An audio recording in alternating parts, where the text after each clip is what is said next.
Picture a skull carved with such precision that every hollow and contour seems to breathe with meaning. It sits there, silent but somehow screaming a question we all avoid. What if the secret to living fully isn't ignoring death but looking it straight in the eye? Memento Mori. Remember you must die. For centuries, artists have been obsessed with this idea, creating works that force us to confront our mortality. These aren't just grim reminders or depressing relics gathering dust in museums. They're love letters to life, disguised as death.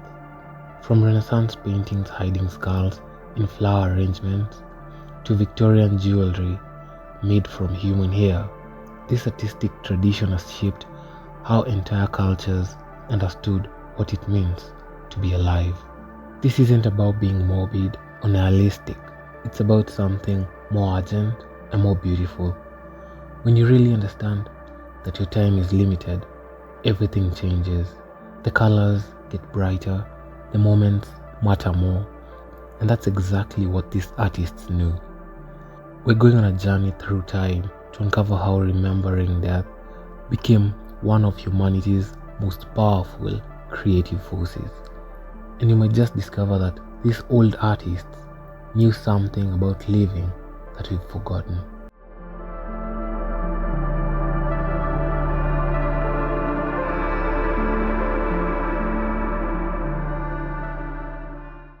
The Romans understood something we've tried hard to forget. At the height of their victory parades, when generals rode through cheering crowds, drunk on glory, a slave would stand behind them, whispering Memento Mori in their ear. Remember you must die. Their sarcophagi told them the same story, carved with skulls and hourglasses, reminding the living that all this power and wealth ends the same way for everyone. These weren't just decorations, they are philosophy made visible, rooted in stoic beliefs that accepting death was the foundation of wisdom. Fast forward to medieval Europe, and death wasn't whispering anymore. It was screaming. The Black Death killed half the population in some areas, and suddenly everyone needed reminding that their time could end tomorrow. Artists responded with Danse Macabre, the dance of death, showing skeletons, leading popes, peasants, merchants, and children in a final dance. These images covered church walls, appeared in manuscripts, and lined cemetery walls. Death played no favorites. The king and the beggar ended up in the same place. The medieval church used these images as spiritual ammunition. Every skull painting, every rotting corpse carved into a tomb was meant to shake people awake. Your money means nothing. Your status is temporary. Your soul is what matters. The message was very clear. Live righteously because death is coming, and it doesn't wait for you to be ready. These weren't meant to depress people. They were meant to save them, to pull their eyes away from earthly vanity and point them towards something eternal. In a world where death was everywhere, Memento Mori art became the ultimate reality check.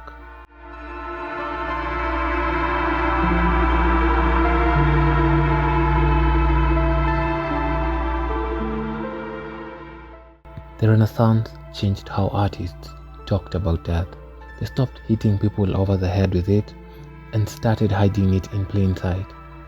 A merchant's portrait might show him in fine clothes, surrounded by books and wealth, but look closer and there's a skull tucked in the corner of the painting, half hidden in a shadow, or a beautiful woman gazes at herself in a mirror and the reflection shows a skull staring back. Artists like Holbein became masters of this visual sleight of hand, weaving mortality into scenes of life so subtly that you might miss it on first glance. The message stayed the same, but now it required you to pay attention, to think, and to discover the truth yourself. Then came the Baroque period, and Subtlety went out the window. Vanitas paintings exploded with meaning, cramming entire philosophies onto single canvases. Dutch and Flemish masters created elaborate still lifes that were ridiculously expensive to commission and packed with symbolism. These weren't just paintings, they were showcases of wealth that simultaneously declared wealth meaningless. A table overflowing with exotic fruits, gleaming musical instruments, scientific tools, fine fabric, jewelry, and yes, always a skull lacking somewhere in the composition. The richer the patron, the more lavish the reminder that none of it matters.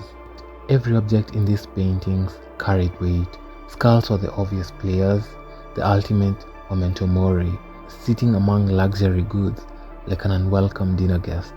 Hourglasses measured time running out, sun falling grain by grain. Flowers in full bloom sat next to wilting petals. Fruits shown at peak ripeness, already beginning to rot and attract flies. Extinguished candles with smoke still curling upwards, marked life snuffed out. Bubbles floating in the air represented the fragility of existence. Beauty for a moment, then gone. Baroque artists turned these symbols into a language everyone could read, creating paintings that functioned as both celebration and sermon, showing you everything worth having and reminding you that you can't keep any of it.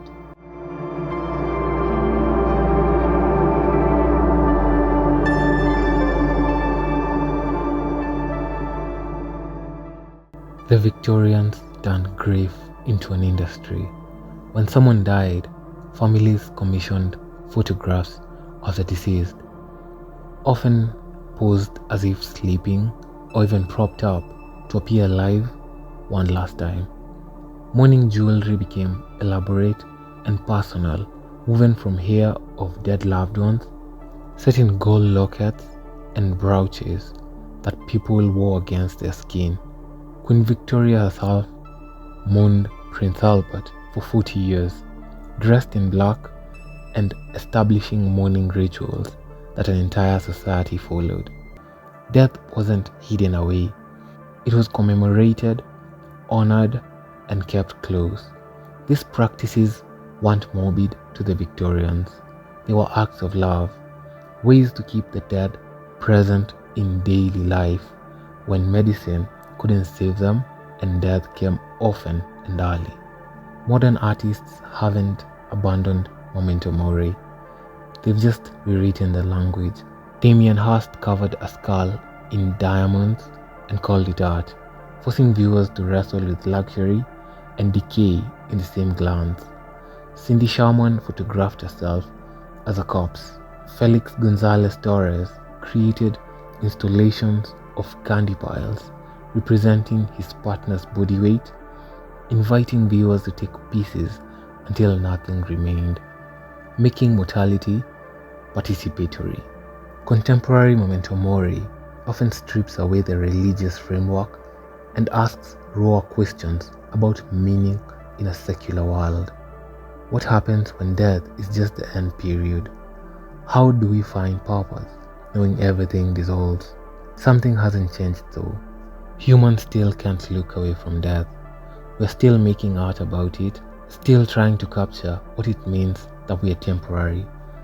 The symbols have shifted from hourglasses to hospital equipment, from skulls to sterile galleries, but the impulse remains identical.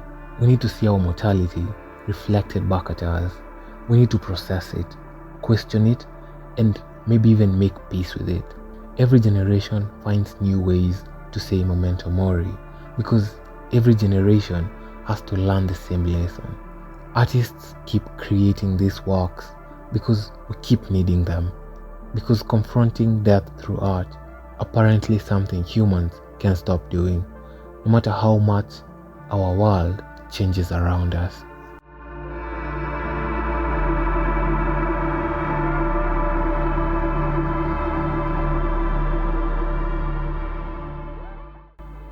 Memento Mori was never about scaring people into submission or making them miserable. It was about waking them up. Every skull carved into stone, every wilting flower painted on canvas, every photograph of a Victorian child who didn't make it to adulthood was saying the same thing. You have limited time, so pay attention to how you spend it. These artists weren't pessimists, they were realists who understood that acknowledging death is what gives life its weight and meaning. This idea didn't die with historical art movements. It's alive right now in every modern practice that asks you to be present. Mindfulness meditation tells you to observe each moment because moments end.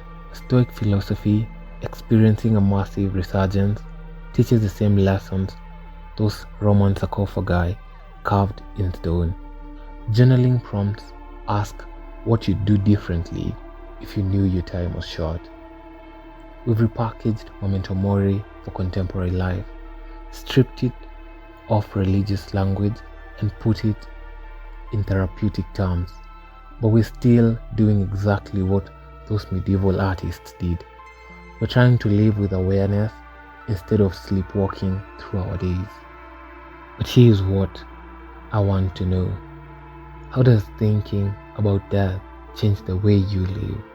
Does it make you braver or more careful about where you invest your energy?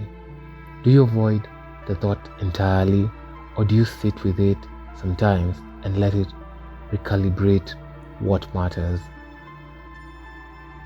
Thank you for watching. Until the next one.